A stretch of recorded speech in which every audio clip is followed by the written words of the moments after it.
नमस्कार मित्रांनो, मी अमेय अरुणा जाधव आपल्या सर्वांचं प्रमुखच्या यूट्यूब चॅनलवरती स्वागत करतो आहे.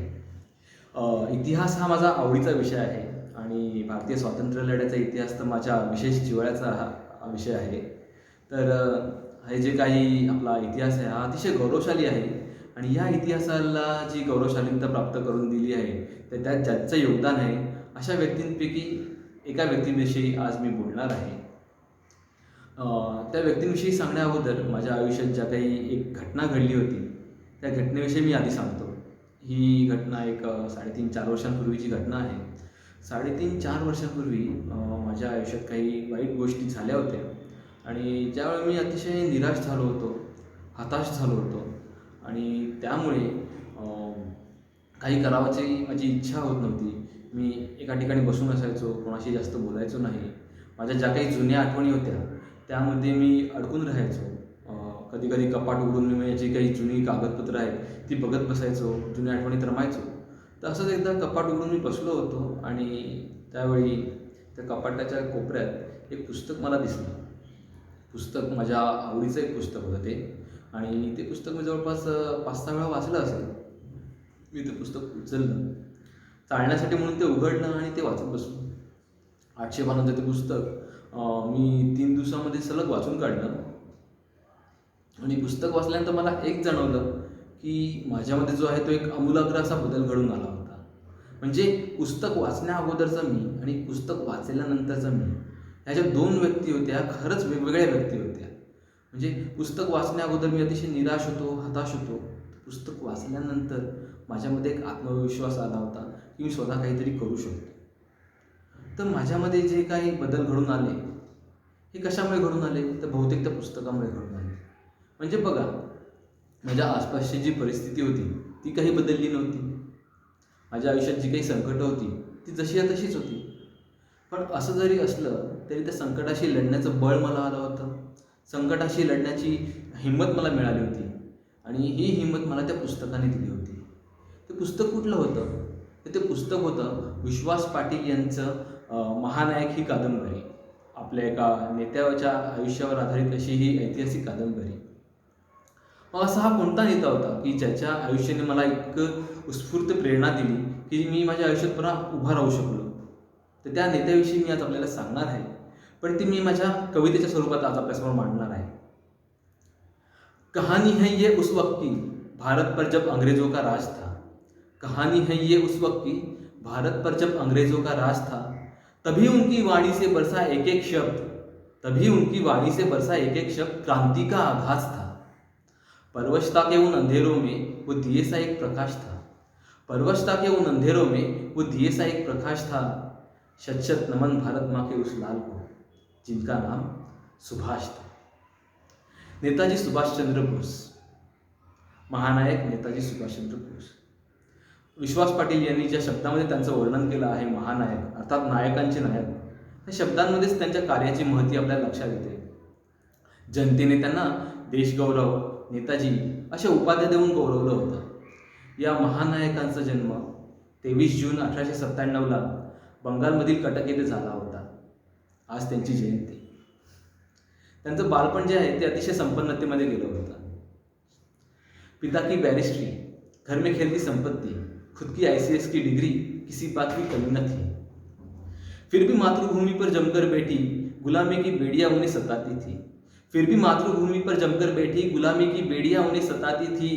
अंग्रेजी अत्याचारों की बातें तो हर रोज ही माँ सुनाती थी. सुभाषबाबू हे अतिशय संपन्न कुटुंबातले होते. त्यांचे वडील जानकीनाथ बोस हे कलकत्त्यामधील एक अतिशय प्रतिष्ठित असे बॅरिस्टर वकील होते.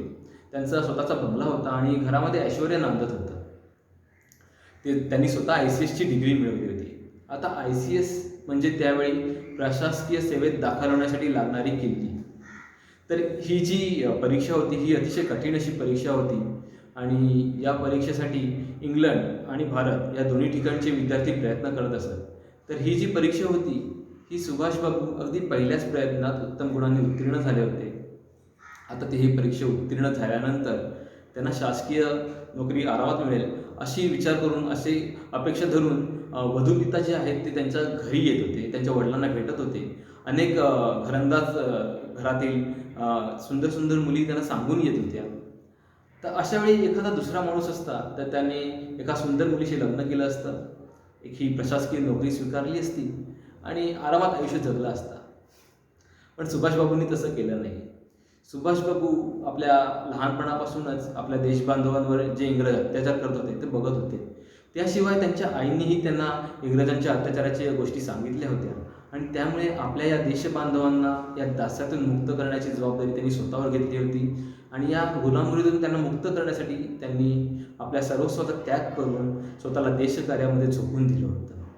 म्हणजे प्रशासकीय नोकरी करून धनकरी बनण्यापेक्षा हे आपल्या देशबांधवांना दास्यातून मुक्त करून त्यांच्या प्रेमाचं मानकरी बनण्याची त्यांची इच्छा होती. ही इच्छा मनाशी बाळगून त्यांनी काँग्रेसमध्ये प्रवेश केला. कांग्रेस अध्यक्ष की भूमिका लगातार 2 बार निभाई थी. विद्रोह की उनकी 4 भाषा कांग्रेसियों को ना भाई थी. महायुद्ध का समय है आज़ादी पाने का अच्छा मौका. महायुद्ध का समय है आज़ादी पाने का अच्छा मौका. सुभाष जी का ये कहना महात्मा जी को मंजूर न हो सका. नेताजी सुभाषचंद्र बोस काँग्रेसमध्ये दाखल झाले. काँग्रेसमध्ये दाखल झाल्यानंतर त्यांनी अनेक समाजोपयोगी कामे केली आणि त्या कामांमुळे ते तरुणांमध्ये अतिशय प्रसिद्ध झाले. ते लवकरच युवा नेते बनले आणि त्यांची ही जी काही प्रसिद्धी होती काँग्रेस वर्तुळात त्यामुळे ते लवकरच काँग्रेस अध्यक्ष बनले आणि सलग 2 वर्ष त्यांनी काँग्रेसचे अध्यक्षपद भूषवलं. सलग 2 वर्ष त्यांनी काँग्रेसचे अध्यक्ष म्हणून काम केलं. 2 वर्षानंतर जेव्हा तिसऱ्यांदा ही निवडणूक लागली होती त्यावेळी ते अध्यक्ष म्हणून निवडून आले होते. पण त्यांची जी विचारसरणी होती ही काहीशी जहालमतवादाकडे झुकणारी होती आणि काँग्रेसमधले जे जुने नेते होते त्यांची विचारसरणी ही मवाळ विचारसरणीकडे होती. तर या 2 विचारसरणीचा तिथे संघर्ष सुरू होता आणि या संघर्षामुळे आपल्याला आपल्या देशबांधवांसाठी उपयोगी अशी कामं करता येणार नाहीत हे सुभाषबाबूंना कळलं होतं. त्यांनी काँग्रेसमधून राजीनामा दिला. त्याचवेळी युरोपमध्ये युद्धाचे वारे वाहत होते. युरोपमध्ये लवकरच युद्ध होईल अशी आशंका होती. तेव्हा या युद्धाचा फायदा करून घेऊन आपण आपल्या भारताला स्वतंत्र करावं अशी सुभाषबाबूंची इच्छा होती. इंग्लंड जेव्हा युद्धामध्ये अडकेल तेव्हा आपण आपल्या देशामध्ये एक देशव्यापी आंदोलन सुरू करावं अशी इच्छा घेऊन ते महात्मा गांधीजींकडे गेले. महात्मा गांधीजींना त्यांनी आपला मनातला मानस बोलून दाखवला. पण महात्मा गांधीजींची जी विचारसरणी होती ही थोडीशी वेगळी होती. त्यांचं असं म्हणणं होतं की जेव्हा इंग्लंड स्वतः अडचणीत अडकलं असेल, जेव्हा इंग्लंड स्वतः युद्धामध्ये अडकलं असेल अशावेळी त्यांचा अडचणीचा फायदा घेऊन आपण त्यांच्या मानेवरती स्वातंत्र्यासाठी टांगती तलवार ठेवणं हे चुकीचं आहे आणि हा विचार मनाशी धरून त्यांनी काही हे देशव्यापी आंदोलन सुरू केलं नाही. त्यांनी हे देशव्यापी आंदोलन सुरू केलं नाही आणि यामुळेच नंतर पुढे अनेक गोष्टी घडल्या. हैवलक मोर्चे के नाम पे सुभाष जी को नज़र कैद में रखा था. हैवलक मोर्चे के नाम पे सुभाष जी को नज़र कैद में रखा था और महायुद्ध के इस अवसर का लाभ उठाने का सुभाष जी का इरादा पक्का था. एक दिन हुआ एक ऐसा गजब नर राक्षस अंग्रेज भी हिल गए. एक दिन हुआ एक ऐसा गजब नर राक्षस अंग्रेज भी हिल गए. कड़े पहरों के बीच से सुभाष जी कैसे निकल गए. गांधीजींनी त्यावेळी काही देशव्यापी आंदोलन सुरू केलं नाही आणि किमान स्थानिक पातळीवर एक छोटंसं आंदोलन तरी सुरू करावं म्हणून सुभाषचंद्र बोसांनी त्यावेळी कलकत्तामध्ये हैवलक पुतळ्याविरुद्ध आंदोलन सुरू केलं. कलकत्त्यामध्ये त्यावेळी एका चौकात एक हैवलक या इंग्रजी अधिकाऱ्याचा पुतळा होता. तो पुतळा तिथून हटवण्यात यावा यासाठी हे आंदोलन सुरू केलं होतं आणि हे आंदोलन सुरू केलं. त्यामागचं कारण जरी हैवलक पुतळा असला तरी सुभाष बाबूंचा त्यामागचा हेतू वेगळाच होता. महायुद्ध सुरू होणार होतं आणि त्यावेळी आपल्या देशामध्ये असंतोष धुसत राहावा या हेतूने त्यांनी हे आंदोलन सुरू केलं होतं. हे आंदोलन सुरू झालं. इंग्रजांनी सुभाषबाबूंना अटक केली. अटकेत असताना त्यांची जी तब्येत होती ती खालावली. तेव्हा इंग्रजांनी सुभाषबाबूंना त्यांच्या घरीच नजरकैदेत ठेवलं. इंग्रजांना वाटलं होतं आता या माणसाला आपण नजरकैदेत ठेवलं आहे, हा माणूस थांबला इथेच. पण तसं नव्हतं. नजरकैदेत असताना सुभाषबाबूंची एक वेगळी योजना सुरू होती आणि एके रात्री जेव्हा संपूर्ण जग चादर पांघरून गाढ झोपलं होतं त्यावेळी आपल्या पहाऱ्यावरील पहारेकरांना आणि आपल्या घरातील नातेवाईकांना इतकंच काय तर स्वतःच्या सावलीलाही न कळू देता त्यांनी आपल्या घरातून पलायन केलं. आपले छत्रपती शिवाजी महाराज ज्यावेळी दिल्लीला बादशाला भेटायला गेले होते, त्यावेळी ते ज्याप्रमाणे बादशाच्या हातावर तुरी देऊन तिथून निसटले, अगदीच त्याच प्रसंगाची आठवण करून देणारे ही सुभाषबाबूंची गरुड भरारी. मी इथे याला गरुड भरारी यासाठी म्हणतोय की गरुडाप्रमाणेच ते मध्ये कुठल्याही फांदीवर न विसवता जोपर्यंत आपलं इप्सित ध्येय साध्य होत नाही तोपर्यंत आकाशात उडत राहिले. काबुल, कंधार, जर्मनी, इटली और फिर आखिर Japan. Kabul, Kandahar, Germany, Italy और फिर आखिर जापान. स्वतंत्रता की खोज का ये सफ़र नहीं था इतना आसान. आज़ाद हिंद फौज, आज़ाद हिंद की सरकार, आज़ाद हिंद फौज, आज़ाद हिंद की सरकार, आज़ाद हिंद रेडिओ, आज़ादी ही उनका प्यार. सुभाषबाबू भारतातून निघाले.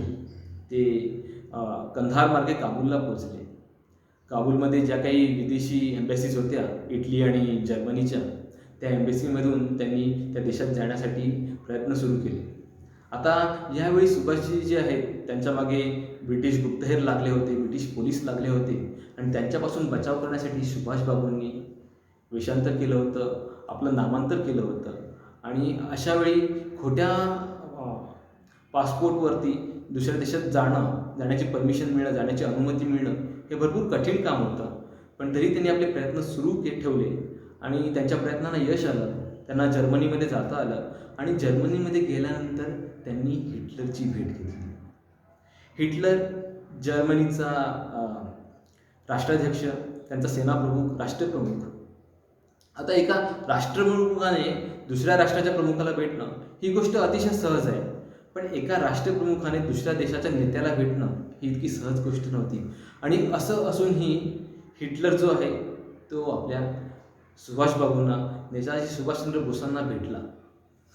या गोष्टीवरूनच नेताजी सुभाषचंद्र बोस यांच्या अस्तित्वाची महती लक्षात येते.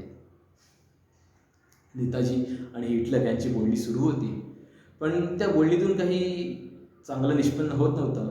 हिटलरकडून भारताच्या स्वातंत्र्यासाठी काही मदत होईल असं वाटत नव्हतं. त्यावेळी भारताच्या स्वातंत्र्यासाठी मदत मिळवण्यासाठी सुभाषबाबू जर्मनीहून इटलीला गेले. इटलीला त्यांनी मुसोलिनीकडून भारताच्या स्वातंत्र्यासाठी काही मदत मिळते का या दृष्टीने प्रयत्न करण्यास सुरुवात केली. आणि त्यांचे हे प्रयत्न सुरू असतानाच जपानमधून त्यांना एक संदेश आला. रासबिहारी बोस यांनी त्यांना हा संदेश पाठवला होता. रासबिहारी बोस हे आपले जुने क्रांतिकारी, ते जपानमध्ये होते आणि त्यांनी जपानमध्ये आझाद हिंद फौज उभारली होती आणि त्या आझाद हिंद फौजेचे नेतृत्व सुभाषबाबूंनी करावं अशी त्यांची इच्छा होती आणि म्हणून त्यांनी सुभाषबाबूंना पाचारण केलं होतं. म्हणजे बघा, आझाद हिंद फौज स्थापन झाली जपानमध्ये, जगाचं एक टोक, आणि सुभाषबाबू त्यावेळी होते इटलीमध्ये, म्हणजे जवळपास जगाचं दुसरं टोक. तर या जपानमधल्या आझाद हिंद फौजेचे नेतृत्व सुभाषबाबूंनी करावं अशी इच्छा रासबिहारी बोसांनी बोलून दाखवणं म्हणजे त्यांनी सुभाषबाबूंवर त्यांना किती विश्वास होता. सुभाषबाबूंनी रासबिहारी बोसांची ही इच्छा मान्य केली. ते लागलीच इटलीहून जपानला येण्यासाठी तयार झाले. पण त्यावेळची जी परिस्थिती होती ती काहीशी इतकी चांगली नव्हती. म्हणजे महायुद्ध सुरू होतं आणि हे जे युद्ध होतं हे सीमा पार करून शहरांमध्ये पोचलं होतं. आकाशामध्ये विमानांच्या रणफेरी सुरू होत्या. समुद्रावरती जी जहाजं उभी होती त्या जहाजांवरती बॉम्बवर्षाव सुरू होते. त्यामुळे असं होतं की आकाशामार्गे किंवा जलमार्गे तुम्ही इटलीपासून जपानपर्यंत जाऊ शकत नव्हता. अतिशय कठीण असं ही गोष्ट होती, अतिशय दुष्कर अशी ही गोष्ट होती आणि ही गोष्ट सुभाषबाबूंनी पूर्ण करून दाखवली. एका लहानशा कोंदट अशा पाणबुडीतून त्यांनी इटली ते जर्मनी असा हा प्रवास केला. इटली ते जपान असा प्रवास केला. जपानला आल्यानंतर त्यांनी आझाद हिंद फौजेचं नेतृत्व स्वीकारलंच. पण त्याचवेळी त्यांच्या लक्षात आलं की या फौजेला जर एक स्थिर सरकार नसलं तर ही फौज सुसंघटित राखणं, सुनियंत्रित राखणं शक्य होणार नाही. त्या फौजेला जर एक सरकार नसलं तर जी काही स्वदेशप्रीतीने सैनिक लढतात ती स्वदेशप्रीती त्यांना मिळणार नाही. आणि यासाठी त्यांनी जपानमध्ये आपल्या भारताचं एक सरकार स्थापन केलं आणि या सरकारला जगभरातील देशांनी मान्यता दिली. म्हणजे मान्यता प्राप्त झालेलं आपल्या देशाचं पहिलं सरकार जपानमध्ये स्थापन केलं आणि ते स्थापन केलं होतं सुभाषचंद्र बोस यांनी. आणि सुभाषचंद्र बोस या सरकारचे पहिले पंतप्रधान बनले. आपल्या भारताचे पहिले पंतप्रधान सुभाषचंद्र बोस. पण केवळ नामधारी पंतप्रधान न बनता सुभाषबाबूंनी आपल्या सेनेचं सेनापतीपद घेतलं. सुभाषबाबू, देशगौरव सुभाषबाबू आता नेताजी सुभाषबाबू बनले होते. नेताजी सुभाषचंद्र बोस बनले होते. त्यांनी आपल्या सेनेचं सेनापतीपद घेतलं आणि आपल्या सैनिकाच्या मनात देशभक्तीची प्रेरणा जागवण्यास सुरुवात केली. देशभक्तीची प्रेरणा जागवण्यासाठी सुरुवात केली. आपली जी भारतभूमी होती तिच्यावरती ज्या शृंखला जडल्या होत्या पारतंत्र्याच्या, त्या सोडवण्यासाठी तोडण्यासाठी आपली ही आझाद हिंद सेना भारतभूमीच्या दिशेने निघाली. टोक्यो के रस्ते रस्ते हिंदी शेर का आवेदन गुंजा. टोक्यो के रस्ते रस्ते हिंदी शेर का आवेदन गुंजा. तुम मुझे खून दो, मैं तुम्हें आज़ादी दूंगा. निकल पड़ी थी आज़ादी सेना, चलो दिली पुकार के. निकल पड़ी थी आज़ादी सेना, चलो दिली पुकार के.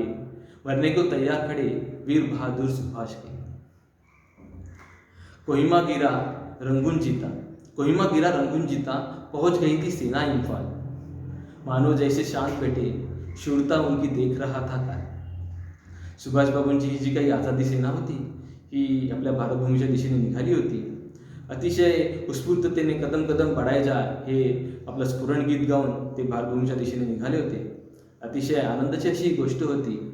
पण त्याचवेळी एक दुर्दैवाची गोष्ट अशी होती की सुभाषबाबू भारताकडे येत आहेत आणि त्यांना त्यांच्या कामात मदत करण्याऐवजी आपल्या भारतातले जे पुढारी होते हे त्यांच्या कामामध्ये अडथळे आणत होते. सुभाषबाबू जर सैनिक घेऊन भारताच्या सीमेवर आले तर मी स्वतः तलवार घेऊन त्यांच्याशी लढीन, हे उद्गार होते त्यावेळेचे आपले काँग्रेस सदस्य पंडित जवाहरलाल नेहरू यांचे. अतिशय वाईट अशी ही गोष्ट होती. पण सुदैवाने म्हणा आपल्या भारतीय पुढाऱ्यांवर ही वेळ आलीच नाही. जपानमधून निघालेली ही जी काही आझाद हिंद सेना होती त्यांनी वाटेत येणारी ब्रिटिश ठाणी जिंकत, म्हणजे रंगून, कोहिमा ही जी काही ब्रिटिश ठाणी होती ती जिंकून ते इम्फाळपर्यंत पोहोचले होते. आता इम्फाळला विजय मिळाला की ते दिल्लीला निघणार होते. पण त्याचवेळी काही अनपेक्षित अशा घटना घडल्या आणि त्यांना तिथेच हार पत्करावी लागली. बेवक्त बरसी थी बारिश, बेवक्त बरसी थी बारिश, आसमां में छाया अलग ही रंग.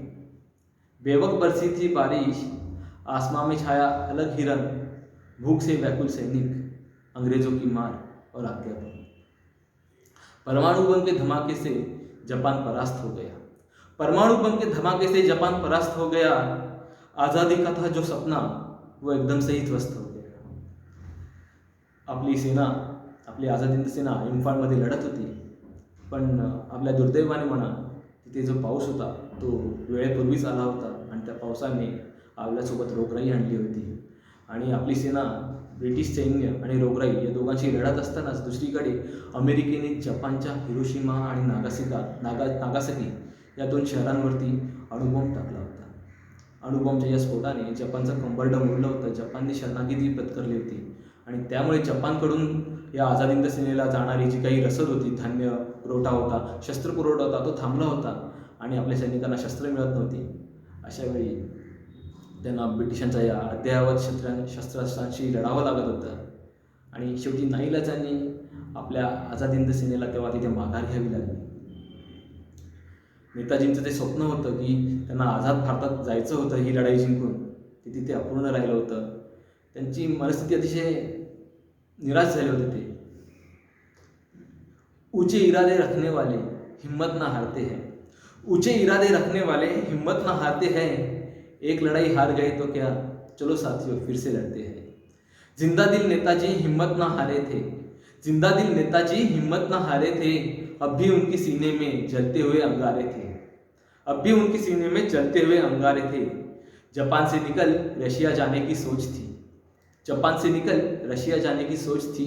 भारत की आज़ादी की उम्मीद अब वही सी थोड़ी कुछ थी. सुभाषबाबू जे आहेत ते अतिशय निराश झाले होते. इम्फाळमध्ये त्यांच्या सैन्याला पराभव पत्करावा लागला होता. पण असं जरी असलं तरी त्यांनी आपल्या सैनिकांचं मनोधैर्य बनवून राखलं. आपल्या सैनिकांनी त्यांनी प्रोत्साहन दिलं की आपण फक्त एक लढाई हरलो आहोत, युद्ध जिंकायचं अजून बाकी आहे. आपण जोपर्यंत जीवन आहोत, आपल्या शरीरात जोपर्यंत रक्ताचा शेवटचा थेंब वाहतो आहे, तोपर्यंत आपण या ब्रिटिश ब्रिटिश साम्राज्याशी लढणार आहोत आपल्या भारताच्या स्वातंत्र्यासाठी. एकीकडे ही परिस्थिती होती, तर दुसरीकडे महायुद्ध संपलं होतं, जपान पराभूत झालं होतं. इंग्लंड आणि अमेरिका ही जी काही दोस्त राष्ट्र आहेत हे युद्ध जिंकलं होती.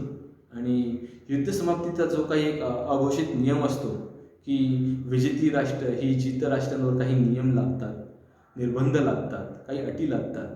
तर या युद्ध समाप्तीनंतर इंग्लंडनेही काही अटी जपानवर लादल्या होत्या आणि त्यातली एक अट होती की जपानने आपल्या नेताजी सुभाषचंद्र बोसांना इंग्रजांच्या स्वाधीन करावं.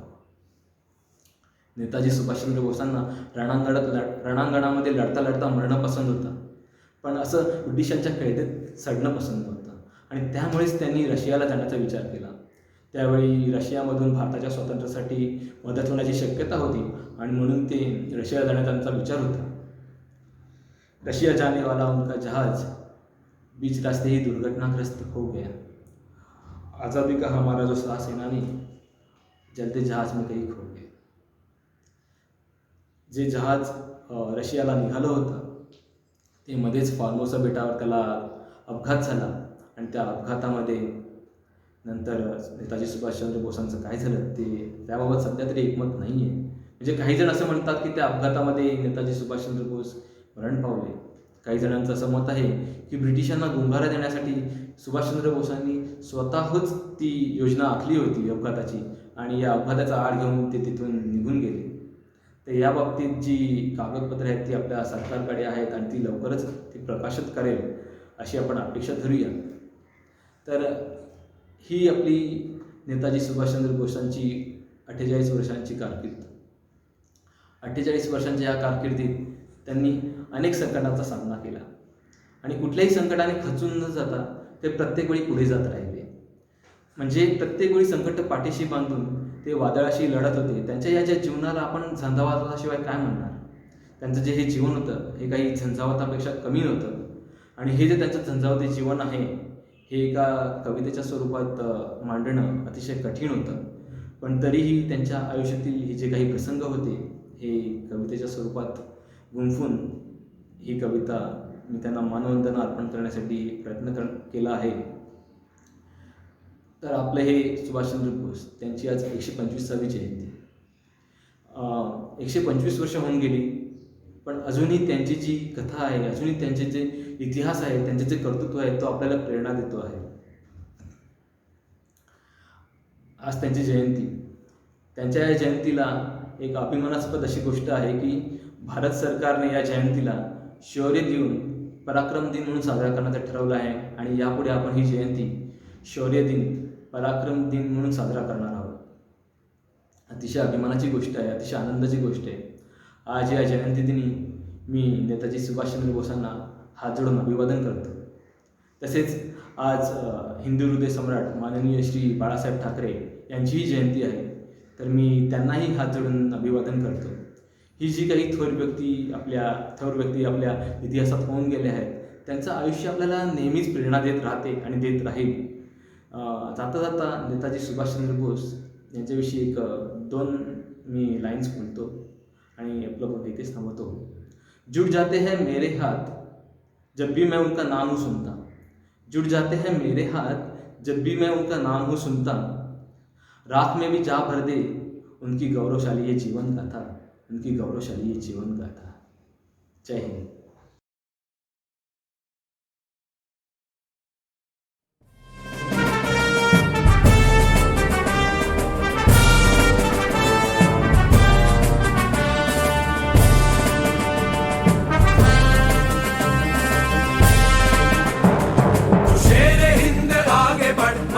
फिर भी तू न डर, उड़ा के दुश्मनों